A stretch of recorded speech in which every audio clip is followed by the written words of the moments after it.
Gênesis 26, eu vou ler os versos 34 e 35, depois eu vou pular para o final do capítulo 27 e vou ler apenas o verso 46.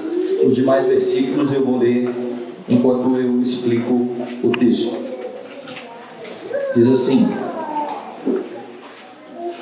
tendo Esaú 40 anos de idade, tomou por esposa a Judite, filha de Beeri, Eteu, e a Basemate, filha de Elon, Eteu. Ambas se tornaram amargura de espírito para Isaque e Rebeca. Verso 46 do capítulo 27, disse Rebeca a Isaque: aborrecida estou da minha vida por causa das filhas de Et. Se Jacó tomar esposa dentre as filhas de Et, tais como estas, as filhas desta terra, de que me servirá a vida? Oremos. Senhor Deus, amado Pai, exaltado e glorificado seja o teu nome. Somos gratos por tudo que o Senhor fez até aqui, pelos momentos preciosos que temos usufruído, ó Deus Santo, na tua presença junto com os nossos irmãos, pela graça do Senhor que tem sido derramada sobre nós.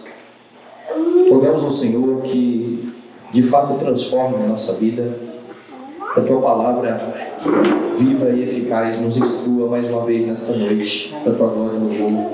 É a nossa oração em nome de Jesus. Amém. Amém. Meus irmãos, eu quero falar essa noite sobre a soberania de Deus e os conflitos familiares. Talvez não haja na Escritura duas famílias em que você tem mais conflito do que esta de Isaque e Rebeca e posteriormente a família de Jacó, com as suas muitas esposas e os seus 12 filhos. Se você acha que você vive numa família confusa e que há problemas na sua casa, eu sugiro que você dê uma olhadinha nessas duas famílias. E talvez você vai dar graças a Deus por tudo aquilo que tem acontecido, até mesmo as discordâncias que têm ocorrido no seu lar. E a partir desse texto eu quero de fato olhar para como Deus em sua soberania tem tratado o coração dos seus servos e como nós caídos, pecadores, nos deixamos levar muitas vezes pelos nossos desejos e isso causa muita confusão. Você sabe, se você já leu o texto bíblico e o livro de Gênesis, que a família de Isaque, nesse momento da vida, ela não vai muito bem, começando pela preferência que o pai e a mãe tinham cada um por um filho, passando pelo desprezo de Esaú, a bênção da primogenitura. Ele vende a bênção da primogenitura por um prato de lentilhas, ou segundo o escritor de Hebreus, por um repasto. É assim que ele fala? Chegando na astúcia de Jacó, que se aproveita da fome do irmão para passar a perna no seu irmão, para negociar a bênção da primogenitura. E de qualquer forma que você olhar para esse texto, você vai perceber aqui uma família desunida, uma família em que cada um está comprometido com o desejo do seu coração. Eu falei hoje, enfatizei bastante que aquilo que controla o seu coração controla a sua vida, e você vai perceber isso também aqui na família de Isaque. O que você também perceberá é que por mais que os homens tomem os seus caminhos, nada disso que está acontecendo aqui foge ao controle soberano de Deus, que usa até mesmo os atos maus dos homens para cumprir os seus propósitos. Deus já havia dito que Jacó seria maior do que Esaú. Se você lembrar aí do contexto, você vai perceber exatamente isso. Quando a Rebeca está grávida, os gêmeos estão aí brigando no seu ventre, ela consulta a Deus e a resposta que ela ouve é exatamente essa, que havia duas nações ali no seu ventre, mas que o mais velho seria servo do mais moço. Amei Jacó, me aborreci de Esaú. Paulo vai usar isso de argumento no Novo Testamento, falando a respeito da salvação e da soberania de Deus na salvação do seu povo. Deus então já havia predito isso, e então se aproxima a hora de concretizar esse propósito. Isaac, como um mediador pactual que ficou no lugar de Abraão, já está envelhecendo, na verdade já está envelhecido, ele não enxerga mais direito, se aproxima a hora da sua morte, então está na hora de ele abençoar o seu filho, e mesmo sabendo que Deus havia dito que o mais moço é que daria a bênção, ele vai tentar fazer de forma diferente. E talvez alguém tenha ficado curioso com a forma que eu li o texto nessa noite. Hoje de manhã eu falei sobre a questão da moldura do texto, e que a moldura serve para destacar o que está aqui no centro do texto. Você percebe a mesma coisa, o assunto é o mesmo, veja só. O versículo 34 começa dando esperança aos solteiros, tendo Esaú 40 anos, ele casou, certo? Oi? Pronto, é esperança. Mas o que é curioso aqui é que o Moisés, na hora de narrar, ele faz questão de dizer que ele não está comprometido com os princípios do pacto. Este moço, que já desprezou a bênção do Senhor, agora toma 2 esposas. E para piorar, 2 esposas que não faziam parte do povo de Deus. E é por isso que ele faz questão de dizer, olha, ele toma por esposa Judite, filha de Beri, Eteu, Basemate, filha de Elon, Eteu. Resultado, ambas se tornaram amargura de espírito para Isaac e para Rebeca. O último versículo que eu li, veja, está tratando do mesmo assunto. Disse Rebeca a Isaac, aborrecida estou com minha vida por causa das filhas de Et. Esaú tomou estas 2 mulheres, filhas de Et. Isso trouxe desgosto aos seus pais. E então ela diz, se Jacó tomar por esposa dentre as filhas de Et, como fez o irmão, de que me servirá a vida? O texto termina com a preocupação da mãe, que está sendo aqui dita ao marido, de Jacó fazer a mesma coisa, tomar esposa dentre as filhas de Et.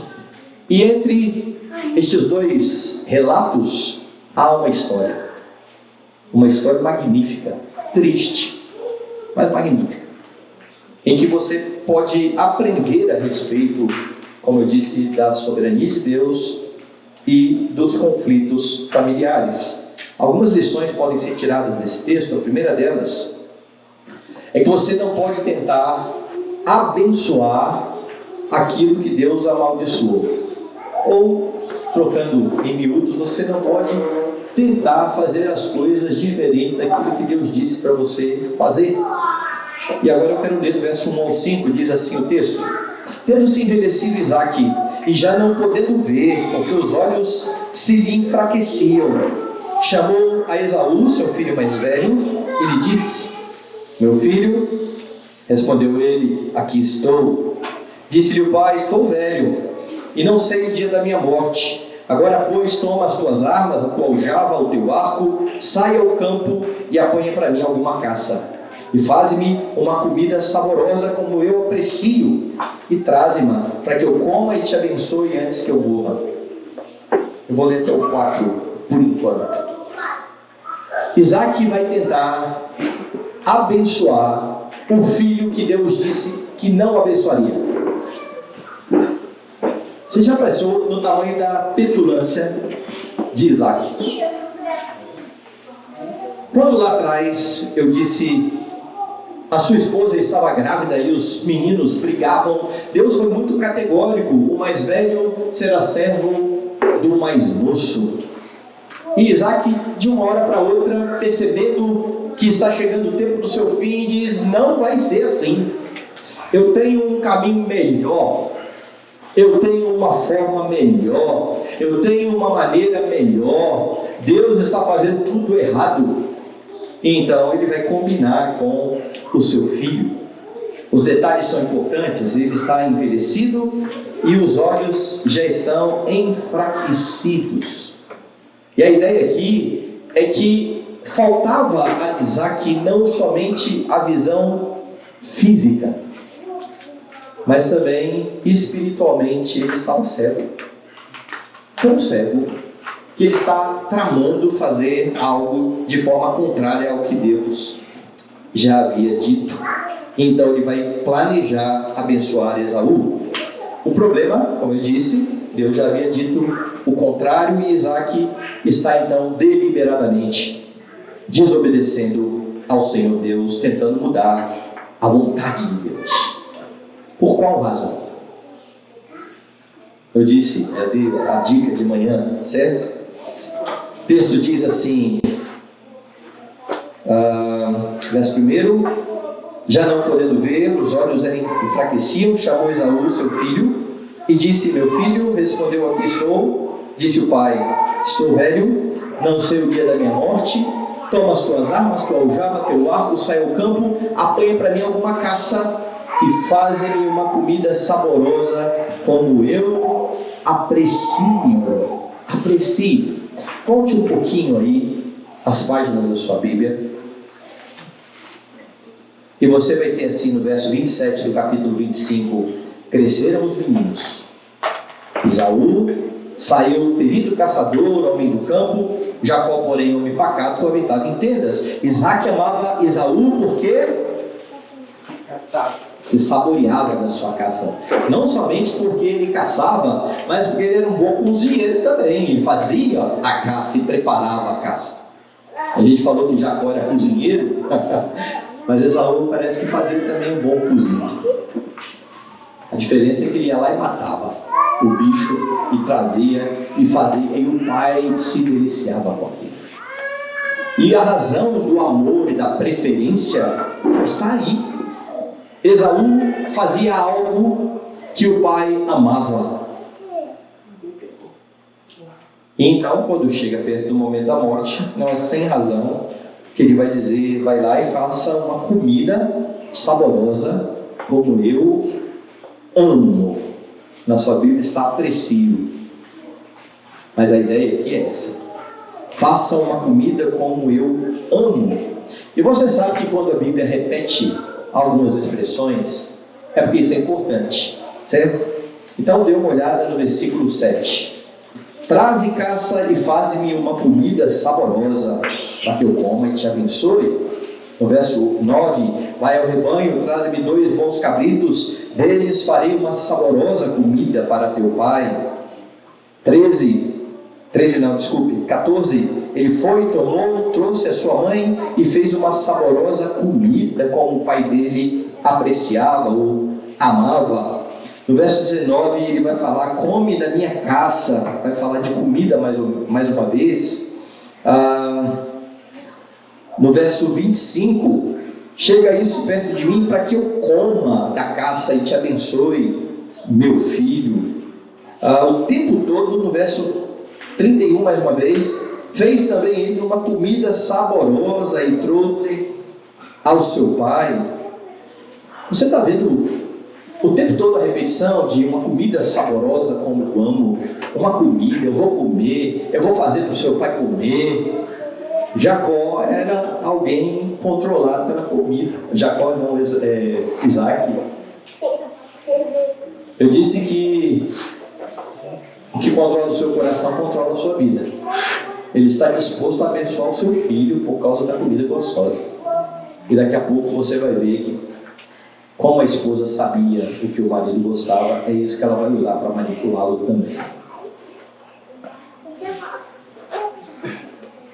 Mas aqui está então o homem tentando fazer as coisas do seu jeito. Sabe o que é interessante? É o tanto de vezes que você vai ter o problema de comida na Bíblia. Porque foi por causa de comida a queda, não foi? Envolveu comida? Envolveu. Comida é um negócio terrível. Tenso. Certo? E lá no texto da tentação, fala que a mulher, vendo a mulher, que o fruto era agradável aos olhos, né? E desejável, era algo bonito, assim, que encheu os olhos, a sua boca d'água. E ela pegou. Aqui, a mesma coisa. Este homem, ele ama tanto a comida e ele é tão satisfeito pelo seu filho, que ele está disposto a transgredir a lei de Deus por conta disso. A ordem de Deus por conta disso. E muitas vezes os problemas que vêm às nossas famílias, eles vão acontecer exatamente pela mesma razão, talvez não pela comida, mas por várias outras coisas que são boas, porque comida é algo bom, Deus que fez, certo? E a variedade de gostos que você tem mostra que Deus é louvado não só quando você se alimenta, mas quando você gosta da comida. Porque se a comida fosse só para você sobreviver, ela teria todo o mesmo gosto. Mas Deus fez comidas distintas, diferentes. Algumas que você come e fica maravilhado. A comida é boa. Bacon. Só cristão. Judeu não tem. Nem muçulmano. Então veja, nós temos a capacidade de transformar as boas dádivas de Deus na razão da nossa vida em algo que por vezes é chamado por alguns de ídolos funcionais ou deuses funcionais. O que significa isso? É o Deus que faz você funcionar como você funciona. Você faz as coisas pensando naquilo, e daqui a pouco você está bem parecido com aquilo que você adora. Foi lido aqui, não sei se foi no primeiro dia, o Salmo 115, cantado, né? Cantado. E o Salmo 115 mostra essa verdade de forma extraordinária, né? Porque vai dizer que no céu está o nosso Deus e tudo faz como lhe agrada. Prata e ouro são os ídolos deles, obra das mãos de homens. Tem boca e não falam, tem olhos e não veem, tem ouvidos e não ouvem. Torne-se semelhantes a eles todos os que fazem e todos os que neles confiam. E esse é um princípio interessante, porque nós somos criados na Escritura para imitar. Nós somos assim. Adão foi criado para imitar a Deus. Nós somos chamados no Novo Testamento para imitar Cristo. É por isso que Paulo dá ordem: sejam meus imitadores. Mas não é por causa de Paulo, é porque ele imita Cristo. E o tempo todo nós vamos tomar a forma daquele a quem nós adoramos. É por isso que nós fomos escolhidos antes da fundação do mundo para sermos conformes à imagem de Jesus Cristo. Acontece que quando você não adora a Cristo, você vai tomar outra forma. É por isso que a exortação da Escritura é: não vos conformeis com este século, não tome a forma deste século. E uma das vezes que a Escritura fala disso, e que eu acho mais interessante, é quando Deus fala a primeira vez a respeito do povo de dura cerviz.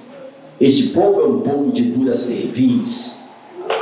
O que significa um povo de dura cerviz? Desobediente. Desobediente. Mas o que seria dura cerviz? Pescoço duro. Quando você vai conduzir o animal, você bota o freio na boca dele, você faz assim, né? Com o animal. É os filhos que colocam, fica nas costas do pai também. Dava raiva disso que os meninos botavam eles aqui no shopping, daqui a pouco estavam os meninos assim, ó. Não quero ir para lá. Mas você vira o animal assim, certo? E quando o animal não quer virar, ou o pai, o que ele vai? Ele endurece aqui, não vou para cá, eu vou para cá. E Deus está falando: vocês são um povo de pescoço duro. Parecido, sabe com quem? Com o bezerro de ouro. Porque é naquele contexto que Deus fala do povo de dura cerviz. Vocês são tal qual esse bezerro, pescoço duro, não vira. Vocês não obedecem. Porque o idólatra, ele começa a se parecer com o ídolo. E o tempo todo ele fica pensando nos termos do ídolo. No caso aqui de Isaac, a comida, tudo está girando em torno da comida. E por conta da comida, ele vai abençoar um filho. Por causa da comida, ele quer tirar a bênção do filho que Deus disse que ia abençoar. Ele está disposto a fazer qualquer coisa que seja pela comida. E talvez, se você começar a avaliar o seu coração diante dos dilemas na sua casa, conflitos de marido e mulher, de pais com filhos, você vai perceber que você tem agido de acordo com aquilo que tem controlado o seu coração, que não o Senhor. Algo que você entendeu que é importante para você, que você não vai abrir mão de jeito nenhum. Algo que você está disposto a matar e morrer por isso, a ofender pessoas, a desprezar pessoas, a deixá-las no seu canto de lado. E então você começa a fazer o contrário do que o Senhor Deus diz. Não é sem razão que quando Tiago fala, eu creio que é um dos versículos mais bélicos que você tem na Bíblia. Porque o texto diz assim: de onde procedem as guerras e as contendas que há entre vós? De onde, senão dos desejos que militam, fazem guerra na vossa carne? Cobiçais e nada tendes, matais e invejais e nada podeis obter, viveis a lutar e a fazer guerras. Tiago está dizendo que a primeira pergunta dele, de onde provém os conflitos? Talvez a resposta é da minha esposa. Por que vocês estão brigando? Por causa do meu marido? Por que vocês não se acertam? Porque o meu filho, porque o meu pai. Eu não respondo primeiramente porque eu sou terrível, não. Porque eu quero muito algo e estou brigando com quem me impede de ter, porque eu estou fazendo tudo para obter o que eu tanto desejo. Não é assim que eu falo. A culpa é do outro. Porque o tempo todo, nós que somos crentes, nós somos chamados para viver debaixo do reino de Deus. Certo? Quem é o rei? Cristo. Quais são as leis do reino de Deus? Resume para mim. Amar a Ele sobre todas as coisas ao próximo. Amar a Deus E ao próximo como a si mesmo. e amar o próximo. Quantas são as leis? São 10, mas é Não, resumida em duas. aqui, resumida. Em duas. Só duas. Não tem negócio de amar você mesmo. Porque tem gente que fala assim, não, mas para eu amar o outro, eu tenho que me amar. Você já se ama. Lembra da minha historinha da pizza, não já? Pronto. A forma como você olha para um pedaço de pizza que é o primeiro pedaço para você, mostra que você se ama. Você não vai para a fila ali do frango assado pensando assim, vou pegar o menorzinho para deixar o maior para o meu irmão que está com mais fome que eu. Você não faz. Quando você pega o menorzinho é porque você fala, é porque eu estou gordo. Eu preciso me cuidar. Gira em torno de mim. Mas não é. Nós nos amamos. E quando você mudar essa perspectiva, deixa eu ilustrar isso aqui. Eu falei já aqui, né, que eu estive com 96 quilos. Quando eu estava com 96 quilos, minha irmã, eu morava em São Paulo, e minha irmã, terrível. Eu gastava interurbano, na época não tinha negócio de celular, para ligar lá para Guarapari, para minha irmã perguntar, e aí, você está gordo ainda? Que ódio, tá? Tanta coisa para falar na vida. O que ela tem a ver com a minha gordura? Deselegante, no mínimo, deselegante. E eu já estava sem paciência com aquele negócio onde eu liguei. Eu tinha começado uma dieta da minha cabeça, tinha perdido acho que 1,5 kg. Então estava com 94,5. Aí ela, ligo lá, ela tem telefone, eu disse, Júnior, você está pesando quanto? Rapaz, vai dizer, estou pesando 3 dígitos. Ela falou, não acredito. Você não se ama mais. Você deixou de se amar. Conversa doida, né? Eu tinha ido no congresso, lá do Palácio da Vida, congresso que eu pagava para apanhar. E eu ouvi algo interessante que eu nunca tinha ouvido. Quando você sabe que você pode passar mal comendo alguma coisa. Então, você tem diante de você algo que, se você comer, você passa mal. E você come. Não é porque você não gosta de você, é porque você gosta tanto de você. Quem é alguém para dizer que você não pode comer uma coisa tão gostosa dessa? Estou nem aí pro resto, eu quero comer, isso é bom, vai fazer bem ao meu paladar. Não é falta de amor próprio, não, é muito amor próprio. Então, esqueça o terceiro mandamento que esse pessoal fica falando por aí, ele não existe. Deus não manda. Nos últimos dias, os homens serão amantes de si mesmos. Quando a Bíblia fala de amor a si mesmo, fala com uma coisa ruim. Então, ama a Deus, ama o próximo, esse é o reino de Deus. E foi assim que Adão foi criado, para amar Deus e para amar o próximo. O problema é que a queda, você imagina uma seta para cá e uma seta para frente. A queda fez com que as setas viessem para cá. Ó. Eu estabeleci o meu reino. E no meu reino, sabe quem é o rei, né? Milton Júnior. Sabe qual a primeira lei do meu reino? Eu me amo. Você sabe qual a segunda? Qual é a segunda? Eu me amo. Você me ama. É isso aí, eu que sou o rei. Eu me amo e você tem que me amar. Eu não sou o rei, mas é assim. Você tem que me amar. Qual é o problema disso? O problema é que lá em casa nós somos 4, que deveríamos todos estar sujeitos à lei de Deus. Então eu deveria amar minha esposa e meus filhos deveriam amar o pai e a mãe e os irmãos, mas nós somos tão tolos às vezes que nós levantamos uma bandeira e colocamos no nosso castelo dizendo que aqui é o meu reino de Milton Júnior e eu me amo e vocês me amam. E aí a minha esposa levanta a bandeira dela, eu também me amo e você me ama. Você sabe o que acontece quando 2 reinos se encontram e um quer se impor sobre o outro? Guerra. Como é que um reino se estabelece? Como é que Deus está estabelecendo o reino dele? É assim, meu amigo, ó. O pessoal pensa naquele Jesus lá do cabelo sedoso lá do José. Não é esse não da Bíblia. O da Bíblia é viril. O da Bíblia é descrito como alguém que vai pisar os inimigos a ponto do sangue jorrar no manto e tingir de vermelho.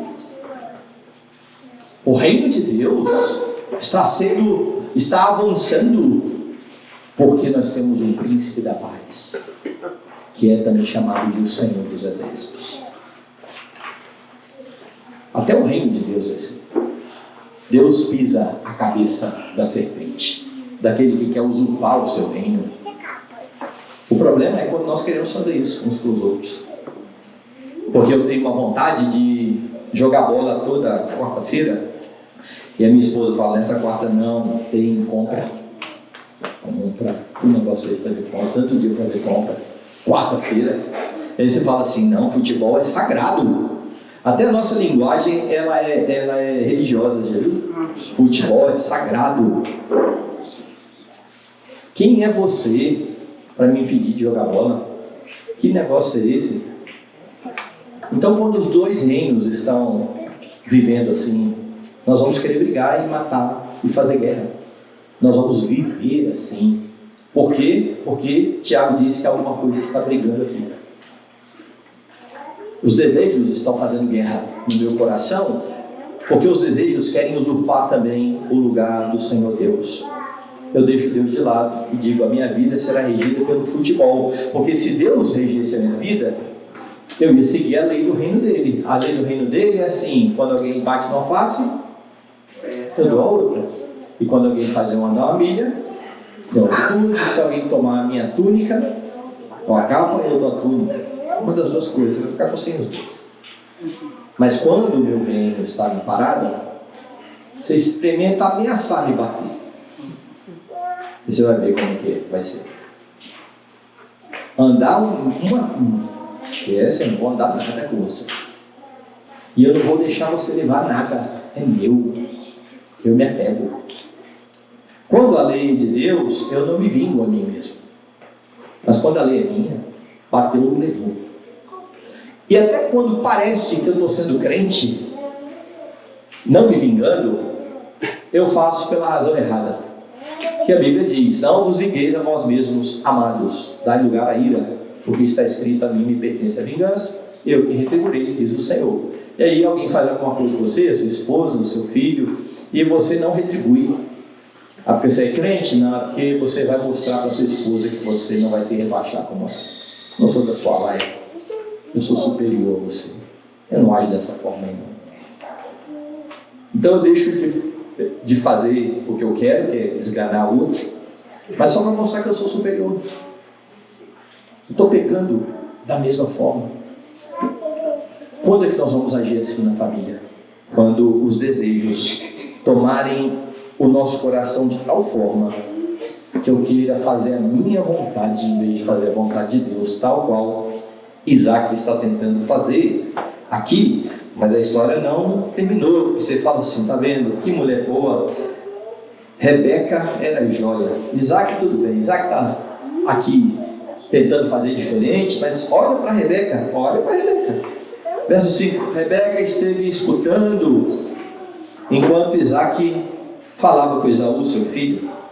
E foi-se Esaú ao campo para apanhar a caça e trazê-la. Então disse Rebeca a Jacó, seu filho: ouvi teu pai falar com Esaú, teu irmão, assim: traze caça, faze-me uma comida saborosa, para que eu coma e te abençoe diante do Senhor antes que eu morra. Agora, pois, filho meu, atende as minhas palavras, com que te ordeno.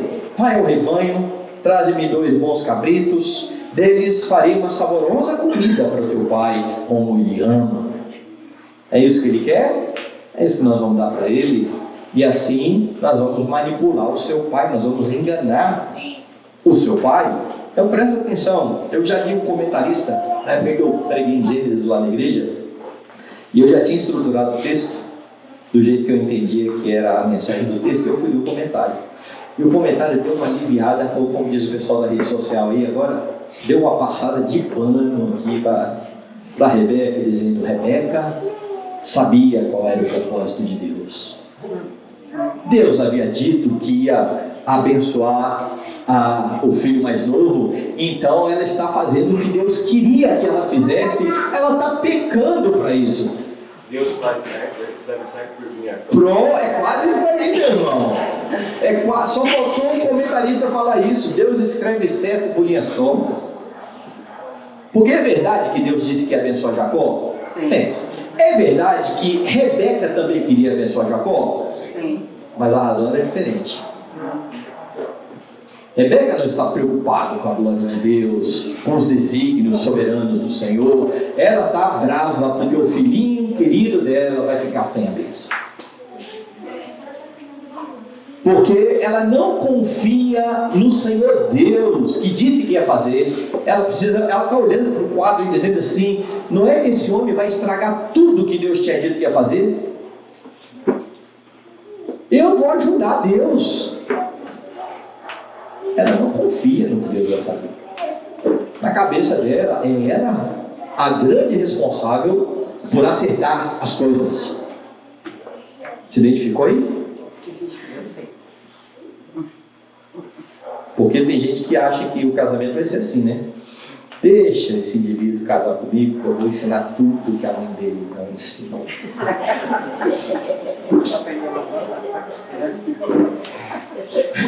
Eu só lembro, de novo, vou lembrar do reverendo Hermes, que o reverendo Hermes tinha umas pérolas assim, ó. E ele falava assim: o sujeito fica velho e o defeito cristaliza. Aí você vai ler, esse cara está ficando enjoado. Não, ele sempre foi. Só que agora está cristalizado. O tempo vai passando. Não acho que você vai mudar alguém. Você não vai. E nós achamos. A gente acha que vai casar com alguém e vai tornar essa pessoa a nossa imagem e a nossa semelhança. E é frustração demais, não é verdade? Eu não vou apoiando depois. Eu sou chato para comer, chato, sempre fui. Filho mais novo, espolhando que faltou surra, eu não sei, mas eu não como feijão, eu não como salada, eu gosto de lanche, eu gosto de porcaria, eu gosto dessas coisas aí, de criança. E aí, entrei pensando na briga. Até na época do seminário eu falei, vou começar a comer salada agora. Aí ia no restaurante, botava numa folhinha, comia aquela alfafa lá. Alfafa. E aí eu brinco lá na igreja quando eu falo disso, que eu assim, o débil come legumes. Eu sou forte, eu como carne. Eu vou falar para você, eu nem sei quantas brigas eu tive com a Poliana que negócio de comer. E até hoje, eu estou com 50 anos, hoje eu falei com a irmã ali, passou só isso. Eu falei, nem um feijãozinho, eu falei, não, sei lá, eu nem lembro quando foi a última vez que eu comi feijão. Não, lembro sim. A última vez que eu comi feijão foi um pecado meu. O nome é temor de homens. Eu estava na casa de uma pessoa, tinha feijoada. Aí eu falei, rapaz, o que eu vou arrumar? Feijoada. Bom, aí foi feijoada do Rio de Janeiro. Como é feijoada do Rio de Janeiro? Tudo separadinho. É linda mesmo, porque o feijão está aqui e as outras coisas estão tudo separadas. Certo? As outras feijoadas é tudo misturado, é uma confusão, é um pentecoste. A feijoada do Rio de Janeiro tem ordem e decência. É presbiteriana. Tava aqui o feijão e as coisas separadas. Eu falei, beleza, as coisas separadas eu como. Então eu fui lá, peguei a linguiça, peguei um pouquinho de arroz. Falei, rapaz, o pessoal vai pegar no meu peito de novo, porque eu não como feijão. Aí eu botei uns grãozinhos de feijão. Olha com a chorou assim, de emoção. Mas foi pecado, porque não provei de fé. Foi temor de homem mesmo. Então foi a última vez que eu comi feijão. Pronto, lembrei. Então eu sou enjoado com isso. Você acha que a minha esposa vai me mudar disso? Não vai. E outras coisas, eu estou falando disso porque é coisa irrelevante, comida. Mas tem coisas mais sérias. E que às vezes a gente quer mudar do outro. E em vez de orar a Deus, pedindo ao Senhor sabedoria para lidar com a pessoa, nós só queremos que ela mude. Porque a gente acha que o problema vai resolver se o outro mudar. Eu não penso que eu e o meu incômodo com algo que não é necessariamente pecado, mas que eu não gosto e que tem que mudar, isso tem que ser feito. E aqui eu não estou falando de coisas pecaminosas. É claro que se o marido está pecando, a esposa precisa exortá-lo. E se não ouvir, precisa levar para o conselho da igreja. Mas eu estou falando daquelas brigas de casal, ou de pai com filho, de coisas que não envolvem pecado, são gostos pessoais. Questões que Deus deixou para você escolher se você quer ou não fazer. Porque o que Deus manda, faça. Mas e quando Deus manda, deixa à vontade para você escolher?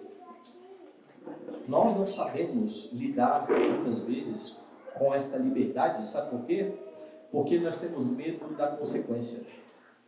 É por isso que quando a gente vai escolher, em vez de pegar os princípios bíblicos e decidir, eu fico falando assim, Deus me mostra. Por que eu estou pedindo Deus me mostra? Porque se Deus mostrar e der mal, der ruim, eu fiz o que Deus mandou, meu amigo. Agora, se sou eu que decidi, eu tenho que lidar com as consequências. Eu não quero. Um rapaz chegou para mim uma vez, pastor, objetivamente, como que eu escolho a namorada? Logo que eu cheguei na frente do carro, objetivamente, assim, passou a lista. Crente, tudo que é princípio bíblico, eu coloquei lá. Então, olhe para as mulheres que tem no mundo e pense nas que você não pode olhar para elas. As casadas, certo? Várias, que ele não podia, as ímpias. Agora, dentre as que você já tirou um monte, já excluiu um monte. Das que tem aí, quais tem essas qualidades bíblicas aí? Sobrou 3. Sobrou 3.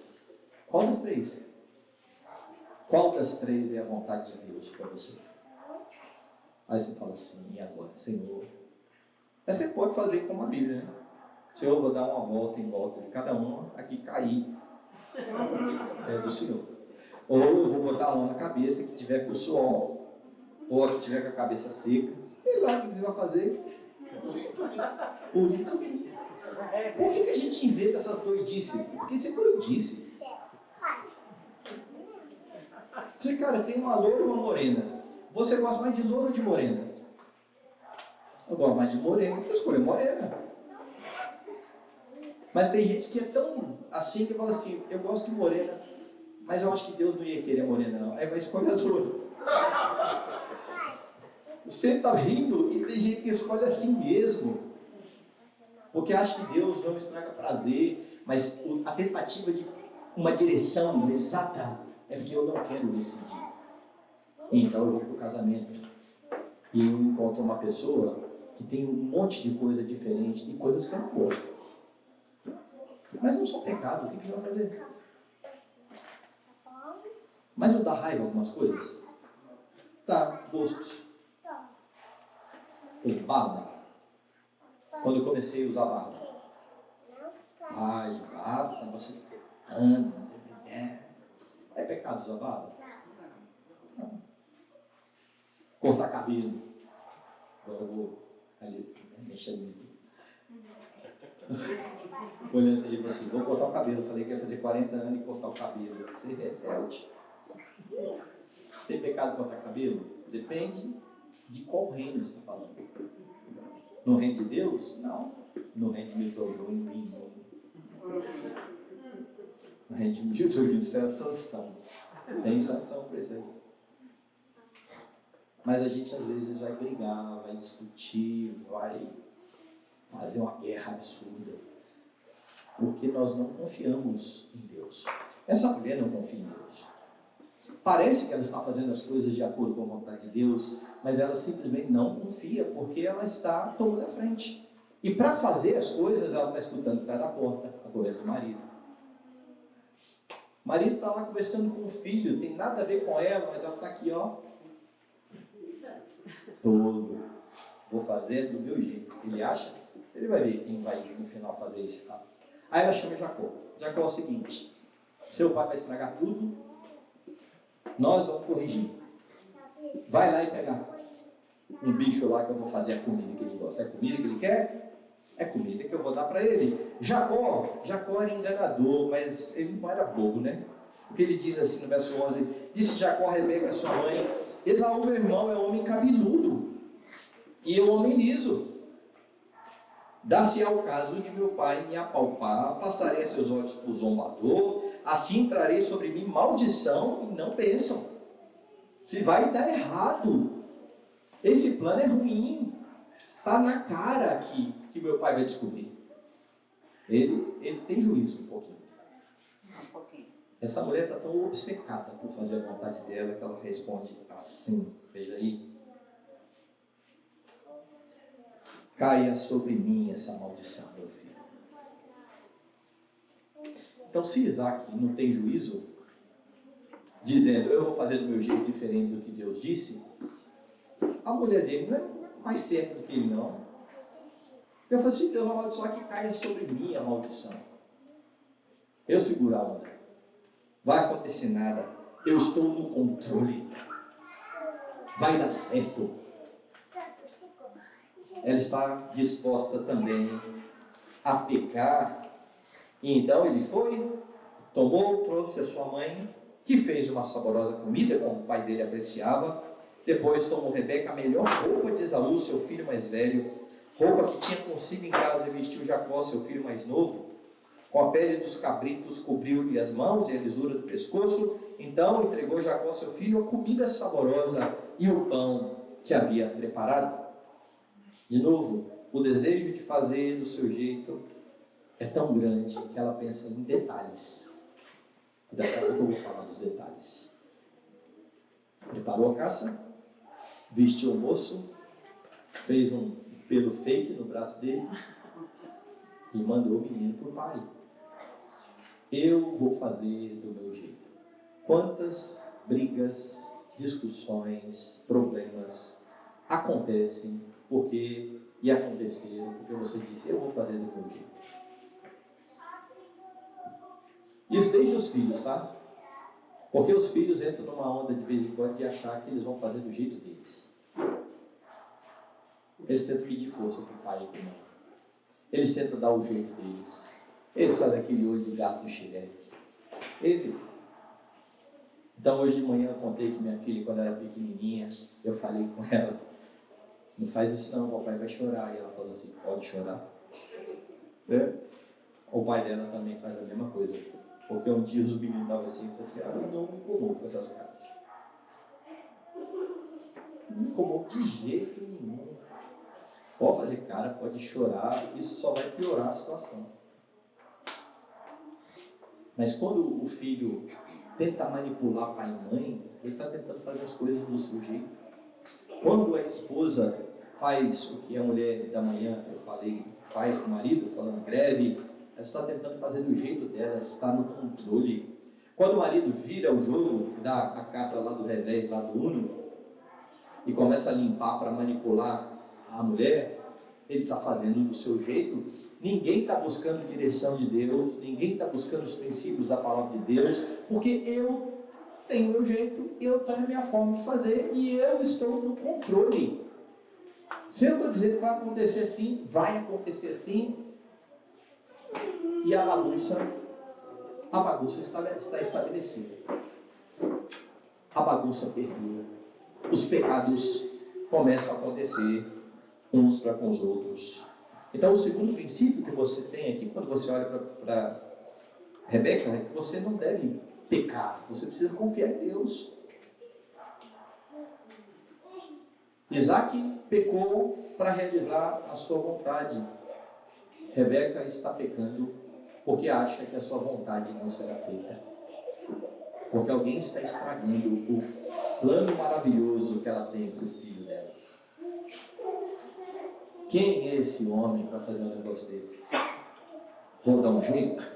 Mas há um princípio a mais aqui, que você não pode perder de vista. Você precisa ter plena certeza de que Deus cumprirá os seus propósitos, a despeito do pecado. Então, olhe para o resto da história, a partir do verso 17. Então entregou Jacó, seu filho, a comida saborosa, o pão que havia preparado. Jacó foi a seu pai e disse, meu pai? Ele respondeu, fala, quem és tu, meu filho? Respondeu Jacó a seu pai, sou Esaú, teu primogênito. Fiz o que me ordenaste. Levanta-te, pois, assenta-te e come da minha caça para que me abençoes. Disse Isaque a seu filho, como é isso? Que a pudesse achar tão depressa, meu filho? Ele respondeu, porque o Senhor, teu Deus, a mandou. Você acha que não pode ficar pior a história? A mãe fez, eu estou no controle, o Senhor, teu Deus. Jacó não teve que tomar o nome do Senhor. Porque o pai ficou espantado. Sim, eu sabia que meu filho era bom de caça, mas esse menino estava preso, hein? Rápido assim. E saiu uma bolinha. Era hora de Jacó tapar fora. Eu sabia que ia dar errado. Mas ele peca. Ele mente para o pai, seguindo a mentira da mãe. E então, diz assim o texto bíblico. Então disse Isaque a Jacó, chega-te aqui, para que te apalpe, meu filho, e veja se és meu filho Esaú ou não. E Isaque está desconfiado ainda. Bota a mão no braço. E não é que ele é peludo? Pensou nos detalhes aí? O plano de Rebeca não é fácil, não. Detalhe. Mas tem mais. Diz assim, Jacó chegou-se a Isaque seu pai, que o apalpou e disse, a voz é de Jacó, porém as mãos são de Esaú. Parece um, mas é o outro, é Esaú mesmo. Está convencido que é Esaú? Será? Verso 23, e não o reconheceu, porque as mãos com efeito estavam peludas, como as do seu irmão Esaú, e o abençoou. Ele disse, és meu filho Esaú mesmo? Ele respondeu, sou. Então disse, chega para perto de mim. para que eu coma da caça do meu filho, para que eu te abençoe. Chegou e ele comeu, trouxe também vinho, ele bebeu. Então disse Isaque, seu pai: chega-te e dá-me um beijo, meu filho. Ele chegou e beijou. Então o pai aspirou o cheiro da roupa dele. Está vendo o detalhe? Isaque está ressabiado. Tem pelo, a voz é de Jacó. Que confusão é essa? Chega aqui. Ele dá uma cheirada no menino. De quem é a roupa? O cheiro é de Esaú. A roupa é de Esaú. E então ele está convencido que é Esaú. E ele abençoa Esaú. Ele falou, não, ele abençoou Jacó. Não, ele abençoou Esaú. Na cabeça dele, ele está abençoando Esaú e diz assim: eis que o cheiro do meu filho é como o cheiro do campo, que o Senhor abençoou. Deus te dê do orvalho do céu, da exuberância da terra, da fartura de trigo e de mosto. Sirvam-te os povos e nações te reverenciem. Sê Senhor de teus irmãos, e os filhos de tua mãe se encurvem a ti. Maldito seja o que te amaldiçoar, abençoado o que te abençoar. Essas palavras são familiares, não são? Você já ouviu essas palavras em algum lugar? Abençoarei os que te abençoarem e amaldiçoarei os que te amaldiçoarem. Essa é a bênção pactual que Deus deu a Abraão. A mesma bênção que foi dada a Isaque. A mesma bênção que está sendo passada para Esaú, pelo menos na cabeça de Isaque. Você agora é o representante pactual. Você estará acima de todos, diferente do que Deus disse. Ele acha que ele conseguiu fazer o que ele queria. Entretanto, Deus que havia dito: o mais velho será servo do mais moço, está no controle soberano da situação. E usa o pecado de Isaque para que a bênção chegue a Jacó. Será que Isaque iria querer abençoar Jacó de livre e espontânea vontade, amando o outro como ele amava? A gente não vai saber isso, mas parece que não. Ele abençoa Esaú. Deus abençoa a Jacó.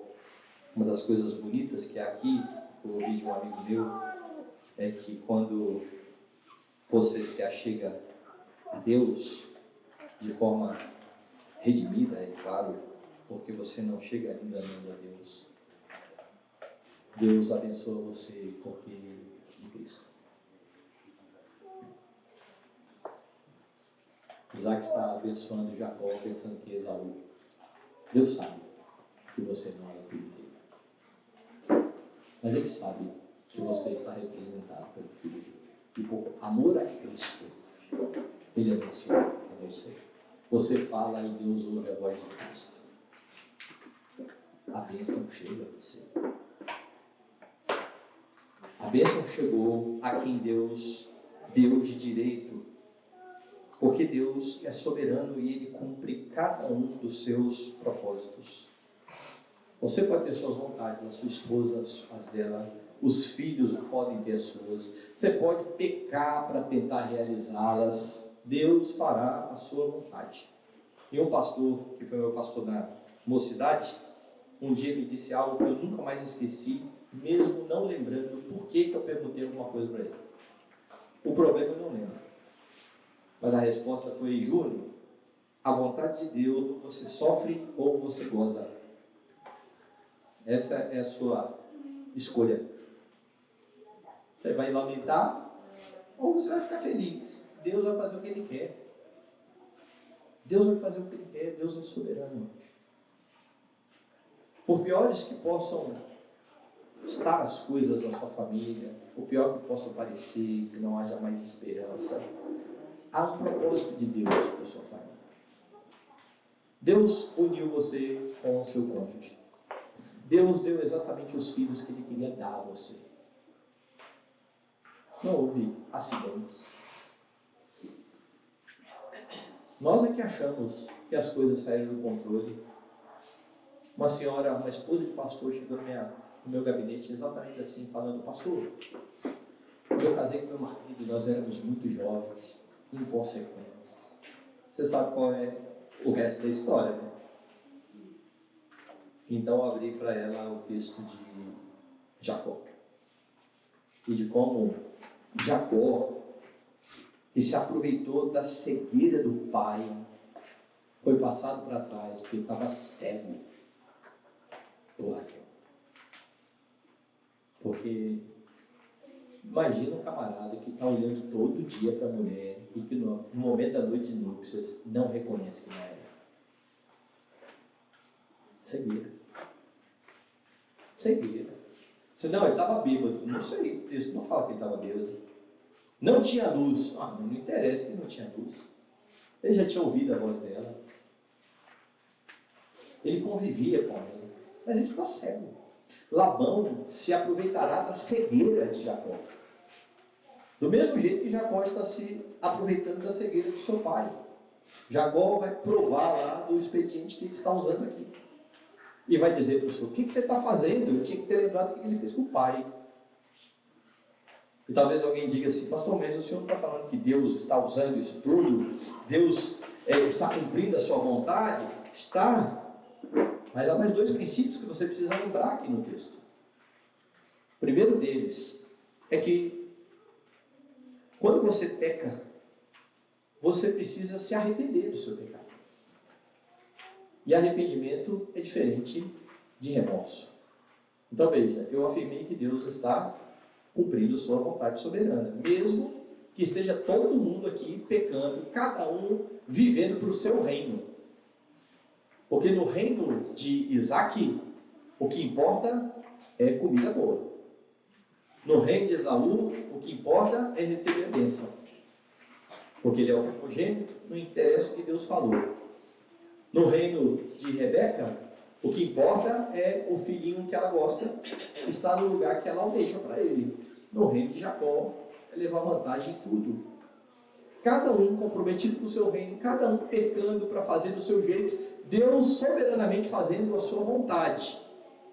Mas isso não desculpa os pecados. Porque quando você ouve uma mensagem dessas, às vezes você pensa assim, beleza, vou pecar e está de boa. E aí então você lembra de Paulo no Novo Testamento. Depois de ter dito, onde abundou o pecado, superabundou a graça. Automaticamente a nossa mente pensa o que então? Vou pecar à vontade, meu amigo. Eu quero é bênção. Eu quero é graça. E o capítulo seguinte vem a pergunta de Paulo. E daí? Haveremos de pecar?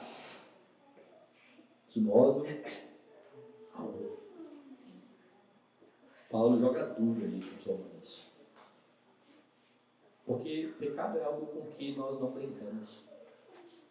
E por que eu estou dizendo que você precisa se arrepender? Porque em muitos momentos da nossa vida, as coisas parecem ficar mais tranquilas, se acertar, no final deu certo, eu consegui cumprir o que eu queria, mesmo usando meios errados, e está tudo tranquilo. Não, foi pecado, foi errado, você precisa pedir perdão ao Senhor Deus, a quem você ofendeu, as pessoas que você talvez tenha passado para trás, tenha enganado.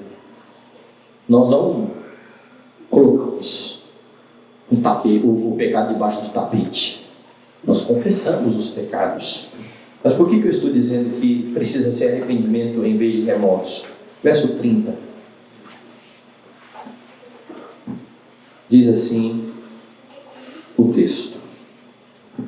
Mal acabara de Isaac de abençoar Jacó, tendo este saído da presença de Isaac seu pai, chega Esaú, seu irmão, da sua caçada, e fez também uma comida saborosa, e a trouxe a seu pai, que disse: levanta-te, meu pai, come da caça de teu filho, para que me abençoes. Perguntou-lhe Isaac seu pai: quem és tu? Sou Esaú, teu filho, teu primogênito, respondeu. Então estremeceu Isaac de violenta comoção e disse: quem é, pois, aquele que apanhou a caça e me trouxe? Eu comi tudo antes que viesse, eu abençoei, e ele será abençoado. Como ouvisse Esaú estas palavras de seu pai, bradou com profunda amargura. Ele disse: abençoa-me também a mim, meu pai. Respondeu-lhe o pai: veio teu irmão, astuciosamente tomou a tua bênção. Disse Esaú: não é com razão que se chama ele Jacó, pois já 2 vezes me enganou. Tirou-me o direito de primogenitura e agora usurpa a bênção que era minha. Disse ainda: não reservaste, pois, bênção nenhuma para mim? Então respondeu Isaque a Esaú: eis que o constituí em teu senhor, e todos os seus irmãos lhe dei por servos. De trigo e de mosto o apercebi. Que me será dado fazer-te agora, meu filho? Disse Esaú a seu pai: caso tens uma única bênção, meu pai, abençoa-me também a mim, meu pai. E levantando Esaú a voz, chorou. Então respondeu Isaque seu pai: longe dos lugares férteis da terra será a tua habitação, e sem orvalho que cai do alto. Viverás a tua espada, servirás a teu irmão. Quando, porém, te libertares, sacudirás o seu jugo da sua cerviz. Perceba o que está acontecendo agora com Esaú. Ele chega na esperança da bênção. O pai prometeu, o pai disse que faria, e então descobre que mais uma vez o seu irmão passou na frente. Mais uma vez. E as suas palavras são interessantes. O meu irmão me tirou a primogenitura. Você pode questionar o tempo todo Jacó, a safadeza dele se aproveitar da comida, da fome do irmão. Mas o irmão vendeu porque quis. Trocou por um repasto, como disse Hebreus. Ele desprezou. Ele entendeu que era muito mais importante aquela comida do que a bênção. De que me serve a primogenitura? Eu estou com fome. De novo, comida. Comida é um ídolo poderoso, parece. Mas agora ele está aqui dizendo: ah, meu irmão me ludibriou. Ele chora. Ele parece estar arrependido, mas o nome disso é remorso. Eu quero que você abra comigo Hebreus capítulo 12, já que a Bíblia explica a própria Bíblia. E quando o escritor aos Hebreus interpreta essa história, ele faz isso lá no capítulo de número 12. Ele diz algo interessante, instruindo aqueles crentes. No verso 14 do capítulo 12, ele diz assim: segui a paz com todos e a santificação, sem a qual ninguém verá o Senhor. A igreja precisa andar em santidade. Sigam a santidade, atendendo diligentemente, porque ninguém seja faltoso, separando-se da graça de Deus, nem haja alguma raiz de amargura, que brotando vos perturbe, e por meio dela muitos sejam contaminados, nem haja algum impuro ou profano, como foi Esaú, o qual por um repasto vendeu o seu direito de primogenitura. Está vendo como Hebreus está chamando esse moço? Profano. Talvez o verso seguinte confunda: pois sabeis também que posteriormente, querendo herdar a bênção, foi rejeitado, pois não achou lugar de arrependimento, embora com lágrimas o tivesse buscado. Quando você olha esse texto, não parece que ele buscou se arrepender e não conseguiu? Não é isso que o texto está falando.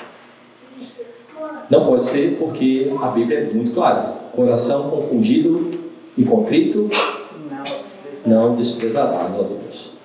Deus não despreza e não rejeita alguém que se arrependeu. Então lembre que o escritor aos Hebreus está dizendo que este homem é um profano. Ele não buscou chorando o arrependimento. Você leu o texto comigo agora há pouco. O que ele buscou chorando? A bênção. Se eu não tenho mais uma bênção, me abençoe também. E chorou. Ele chorou porque perdeu a bênção. Qual é a grande diferença entre arrependimento e remorso? Sabe qual é? Arrependimento lamenta o pecado contra Deus. Remorso lamenta a consequência do pecado. Eu tenho para mim, e o Milton Júnior, que quando Judas se enfoca, ele o faz porque ele viu que as coisas fugiram do controle. O que eu penso quando eu olho para o texto é que Judas queria dinheiro, ele era ladrão, você sabe disso, viu uma oportunidade de lucrar, falou, vou entregar Jesus. Mas ele achava que Jesus ia tomar uns tapas e acabou. E se Jesus tivesse tomado uma surra, ele ia ficar com as moedas tranquilaço. O problema é que Jesus tomou. E foi aí então que ele falou, não era isso não. Aqui, eu não quero ter parte com isso. O problema é seu. Isso é remorso. Ele traiu Cristo, lamentou a consequência. Diferente de Pedro, que traiu a Cristo e depois foi restaurado e chorou amargamente pela traição. E você sabe qual é a diferença de um para o outro, sabe? Cristo falou para Pedro, olha, Satanás pediu para ser venerado, mas eu orei por você. Eu orei por você. E você pode ter certeza que Cristo orou por você, se você está ali. Lá na oração sacerdotal, eu rogo por esses e por aqueles que irão crer em mim. Ele orou pela sua família, pela forma como você irá se conduzir, de modo que quando você peca, você precisa se arrepender de forma verdadeira. Infelizmente, você percebe muitos crentes que estão lamentando a situação em que seus lares vivem, mas eles não lamentam o pecado. Eles não lamentam a ofensa, eles lamentam o que aconteceu. E nós, às vezes, infelizmente, vamos ensinando as pessoas a pensar desse jeito. Então, o casal da igreja namora e então eles têm sexo antes do casamento e a moça fica grávida. Pecado. Certo? E então, alguém fala assim, puxa vida, acabou com a vida. Não vai conseguir fazer faculdade. É esse o problema? Não, não é esse o problema. Filho é bênção do Senhor. Está na hora errada. Mas é bênção. É galardão. E às vezes o menino, ou a menina que vai nascer, é que recebe a peixa. Foi ele que estragou a vida da mãe. Foi ele que estragou a vida do pai. Não foi não. Nós precisamos aprender a nos arrepender. Então, solde o seu coração. Perceba se você tem brigado e ofendido os seus familiares, esposa, marido, filhos, porque algo tomou tanto conta do seu coração, você não se importa mais em pecar.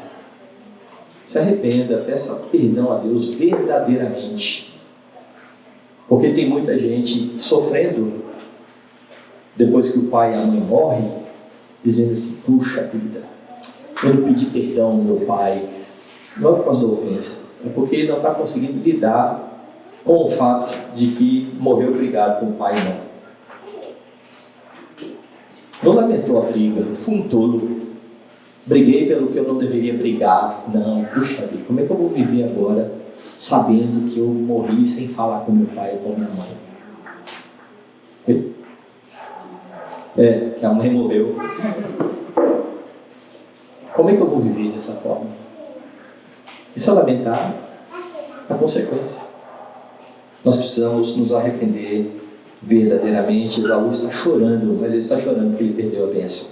Por último, você precisa entender que o pecado sempre traz consequências. Se é verdade que Deus é soberano, que Ele usa os atos maus dos homens para cumprir os seus propósitos, é igualmente verdadeiro que Deus não fecha os olhos ao pecado e as consequências vêm. Dê uma olhada no verso 41, que diz assim: passou Esaú a odiar Jacó por causa da bênção com que o seu pai o tinha abençoado, e disse consigo: vem próximos os dias de luto por meu pai, então matarei Jacó, meu irmão. Chegaram aos ouvidos de Rebeca estas palavras de Esaú, seu filho mais velho. Ela, pois, mandou chamar a Jacó, seu filho mais moço, e disse: eis que Esaú, teu irmão, se consola a teu respeito, resolvendo matar-te. Agora, pois, meu filho, ouve o que eu te digo. Retira-te para a casa de Labão, meu irmão em Harã, fica com ele alguns dias, até que passe o furor do teu irmão e cesse o seu rancor contra ti, e te esqueça do que lhe fizeste. Então providenciarei e te farei regressar de lá.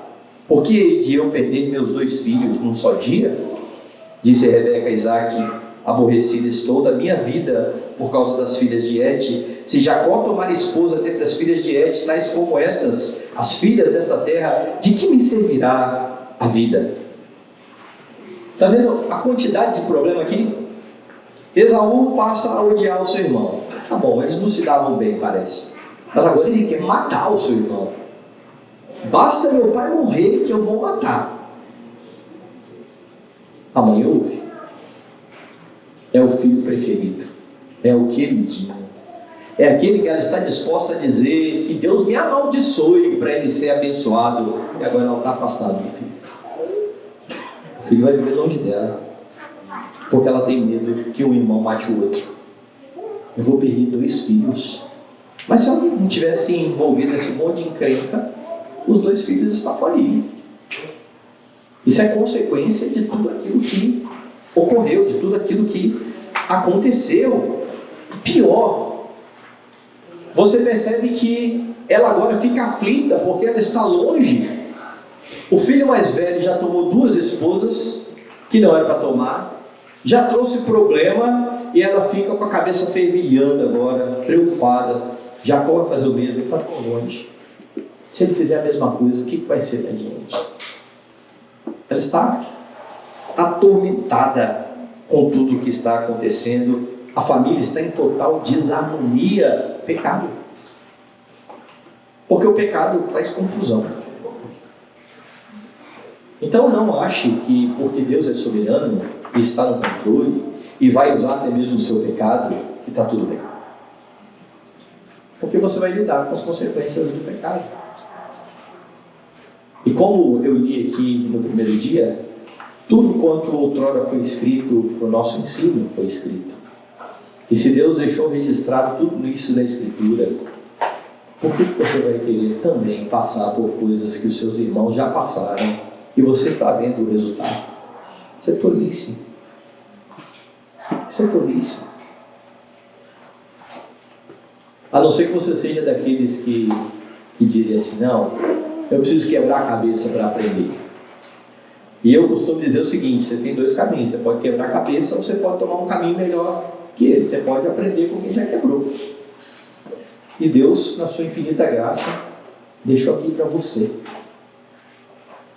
para que pela paciência e pela consolação das Escrituras você seja santificado por Ele. Pecado é coisa com a qual não se brinca. Então, se Deus ordena fazer algo, ou se Deus proíbe que você faça algo, leve isso a sério. Considere o Senhor nas suas decisões. Considere a lei do Senhor quando você tiver diante de si um desejo. Você pode desejar o que você bem entender, que não esteja proibido por Deus. Paulo diz isso, que todas as coisas são lícitas.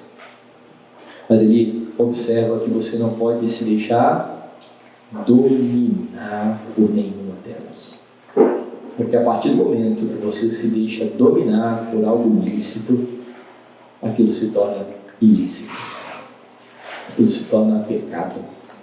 Aquilo é uma afronta contra o Senhor Deus. Submeta os seus desejos a Deus. Pastor, eu queria que meu marido mudasse só um pouquinho. Submeta a Deus. Pastor, minha esposa, uma lapidadinha. Submeta a Deus. Não tente você mudar o seu marido. Não tente você mudar a sua esposa.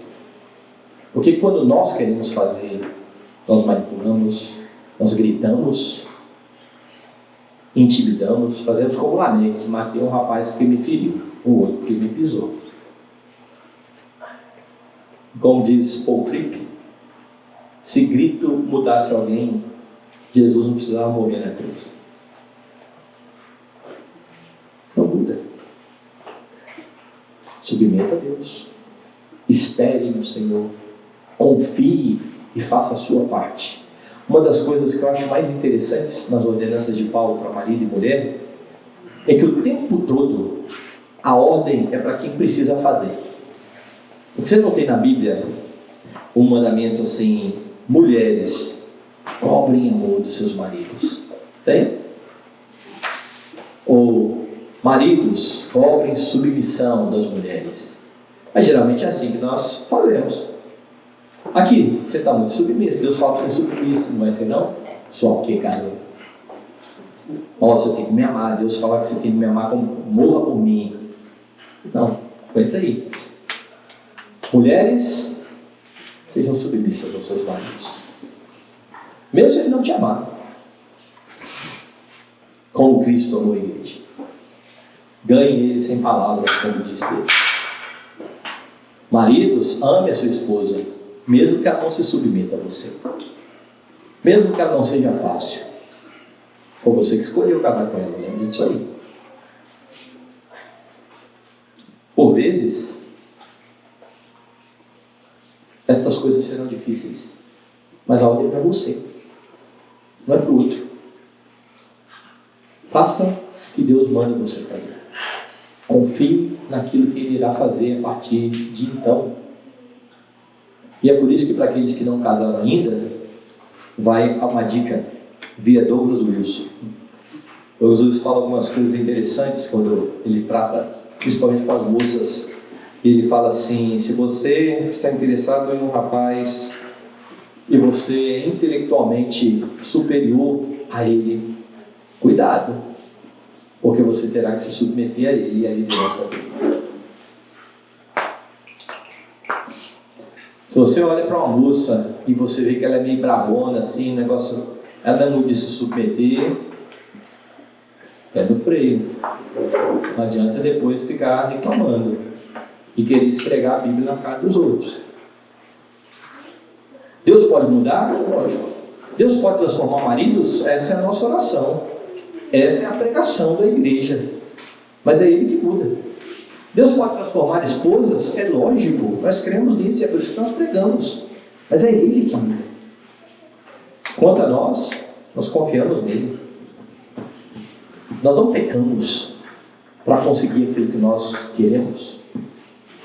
E nós podemos fazer tudo isso, meus irmãos, porque, como eu já disse, acima da história dos nossos irmãos pecadores como nós, há uma história maior. O que está em jogo aqui não é se o filhinho preferido de Isaac vai ou não herdar a bênção. Não é se o filhinho preferido de Rebeca vai ou não herdar a bênção. O que está em jogo aqui é aquele a quem pertence a bênção que está sendo dada. Porque volte na bênção. Eis que o cheiro do meu filho é como o cheiro do campo que o Senhor abençoou. Deus te dê do orvalho do céu, da exuberância da terra, da fartura de trigo e de mosto. Sirvam-te os povos e nações te reverenciem. Você conhece a história da Bíblia. E você sabe que as nações não reverenciaram a Jacó, tampouco a Judá, nem mesmo a Davi. Nas alianças, algumas estavam junto com Salomão. Mas Apocalipse diz que pessoas de toda língua, tribo, povo e nação se dobram diante daquele a quem pertence essa bênção, para quem aponta essa bênção. Deus está tratando os seus servos, mas Deus está conduzindo a história para o seu filho vir ao mundo, nascido sob a lei, nascido de mulher, a fim de resgatar pecadores que estão sendo tratados aqui por conta da obra que Cristo efetuará de uma vez por todas na cruz do Calvário. Porque se é verdade que você pode se arrepender dos seus pecados e pode obter perdão da parte de Deus, é porque a bênção dada aqui por Isaac, que chega em Jesus Cristo, ela se torna real. E por meio de Cristo, que derramou o seu sangue na cruz, você tem plena redenção. Há solução para a sua vida, há solução para a sua família. Há problemas? Sim. Vocês enfrentarão dilemas?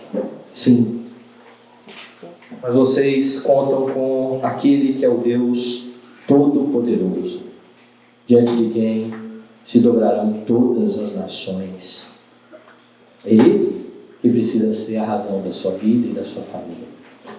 É por meio dele que nós vivemos.